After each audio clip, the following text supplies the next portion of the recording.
team's just been announced. Just start off by talking through your selection, if you will, please.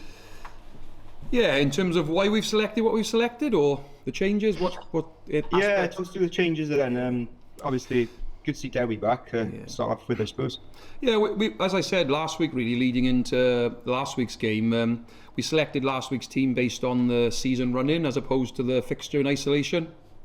We needed to have a look at some players, needed to see how ready they were, because without trying to look into the future too much, there's a very high percentage chance you're going to get some bumps and knocks and some fatigue over the next 2 months, and we want to make sure those players have had minutes and are ready if we need to call upon them, for selection or more consistent selection. So there was always a plan to rest some players and to give some rotation, and that'll be the plan maybe over the next few weeks as well. But this was a big priority for us, this game, because obviously within the league there's still another 4 fixtures in the round robin scenario, but obviously in Cup Rugby there's no second chances. So we just wanted to give ourselves the opportunity to make sure we got to this game with a fairly fit bill of health and some key players that are rested. Yeah, as you say, you're managing players because you're fighting on 2 fronts. That must be pleasing at the tail end of the season like this. Yeah, it is, and we genuinely, as I said last week, we genuinely trust the boys that we gave the opportunity to, and there were some guys we trust that didn't get an opportunity at all. So, it's tough when you have those conversations as the head coach, but you want those types of tough selections, because it means that everybody in your squad is competing at a good level and training well, which the boys are. As I think I said after the game, I'm not on social media, thank goodness, but I probably took a bit of flack because of the selection, but selection was looking pretty good after about half an hour, and we were sort of 17-0 up and controlling the game. So last week's result wasn't a reflection of selection. It was a reflection of how accurate we were in key moments of the game and how well the Scarlets did, to take advantage of those soft moments from us. Yeah, and after last week, it's a chance to right those wrongs pretty quickly this weekend. Yeah, I think from an emotional point of view, you're right. Usually in one of the derby games, you don't get to play the team that's got one over on you, or you've got one over on them for another 5 or 6 months. But obviously with this one, we get an opportunity the week later to try and put our best foot forward and to try and, certainly improve on our performance anyway. We were disappointed with large parts of our performance last week because it was below our level. But quite clearly, the Scarlets had a say in that as well. And, hats off to them. They were very accurate in what they did. Yeah, and it's knockout rugby, knockout European rugby against your biggest rivals. There won't be any lack of motivation, I'm sure.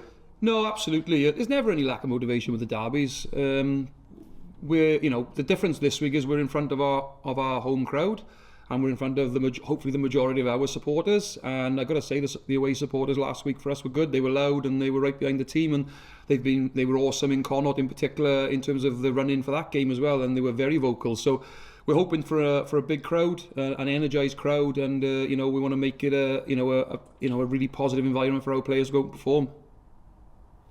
Thanks, Mark. That's everything from me. No worries. Thanks, Steph. Can I just check? Can you hear me? I can. Yeah, good. How are you? I'm very well, Steph. How are you? Yeah, good, thanks.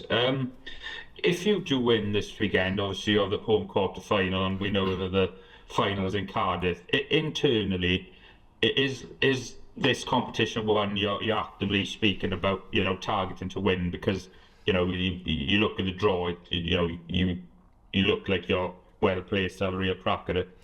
Well, what we have talked around is we want to go as far as we can in it, and that's only as far as your next game, isn't it? We know, this is a huge hurdle in front of us. At the end of the day, the Scarlets, on the scoreboard beat us quite convincingly last week. So, that's what we've got in front of us. So we're certainly not looking towards any finals or quarterfinals or semi-finals. We're very much focused on it. But we want to go as far as we can in both comps. So that's what I will say. And that looks like a good performance this week in this competition. Yeah, in terms of the Scarlets and their performance last week, what areas do you think you have to really be aware of in terms of their game that you have to sort of try and stop? Well, I definitely think you have to take care of their key players. So they've got some very good athletes, and they've got some very smart rugby players that are able to exploit weakness in your defence, or they'll pick you off in your attack. So they had two very good jacklers on the field last weekend in Manus van der Merwe and obviously Josh McLeod. And whilst our preparation around that area was pretty thorough, there was some key turnovers there when we were on attack that sort of eased the pressure for them and shifted momentum. We also know that in the transition game, they're very dangerous. They've got players like Blair Murray and Gareth Davis and Yohan Lloyd and all these types of guys, Max Page. They've got those guys that can actually exploit, some errors if you present them with those errors in critical areas. So those are the things, the big picture stuff that we've prepared for. There's obviously a lot more to their game than just that, but those are the areas where you have to start there and work off the back of that. But look, we're pretty focused on our own performance this week in terms of tidying up what we can tidy up. We haven't spoken that much around the Scarlets this week because obviously we had a good look at them last week, and it'd be difficult for either team to change much in 2 or 3 sessions in the week, but naturally there will be some small nuances that'll change. But I think our focus has been around our game and our execution, and like we felt that even though the yellow cards had a big influence last week, it was still 17-all at half time, and okay, we had a bit of adversity around losing a 9 to a head knock, and we lost a bit of momentum there, but most of the stuff we did in the second half was on the back of our stuff, around our decision making or our error count.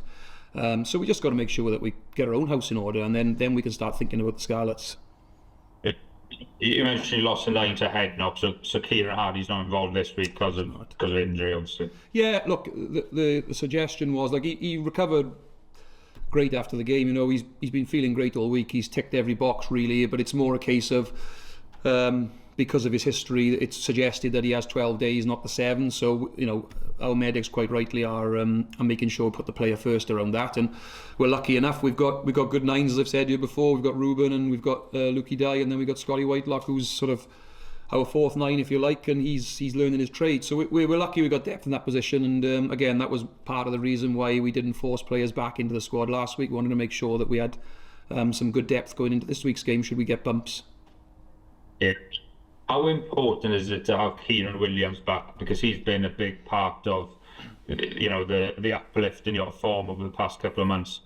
Yeah, he's a great player, isn't he? He's, if you ask anybody around Kieran Williams and what his strengths are, they jump to mind straight away, don't they? Around his physicality, around his defensive collision. He's such a it does what it says on the tin player. But I think what you've seen probably since Christmas time is it's the subtleties to his game. His footwork is passing before contact, not through it. I think he's developed his game to another level, been a lot more of an all-round threat, and it's very difficult to defend a guy that can pass, can carry. It gives the team a new dimension, and he's been very prominent, as you said, around the team's evolution over the last 3 or 4 months. Yeah, he's somebody, despite his excellent form at regional level, who hasn't really had much of a look in a test level. Obviously, we don't know who the next Wales coach is, but do you think he's somebody that deserves a chance to play at a higher level, and if he could excel at that level? I definitely think he's capable of playing at the next level, for sure. I think, if he brings the consistency of his regional form that we're seeing at the moment and transfers it to the international game, then, as I said to you previously, he's got all the tools. Probably other than a world-class kicking game, he ticks most of the boxes. He's tough. I already said he's physical on both sides of the ball. He's got a decent turn of pace. He can pass to a good level, when he's on it.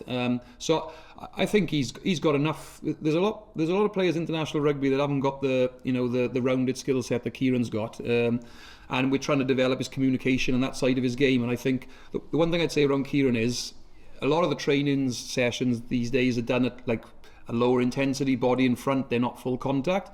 He comes alive when it's full contact. He's a player that excels when the collision becomes crucial, and he gets through gaps that you think are not there in training when it's just touch or body in front. And that's the thing I've learned since working with Kieran is you find the best out of him when actually it's game scenario. He excels in those scenarios, and hopefully we can see a fair bit of that this week. Thanks, Mark, and good luck for the weekend. Thank you. Hi Mark, Simon here, mate. Hi Si, how are you?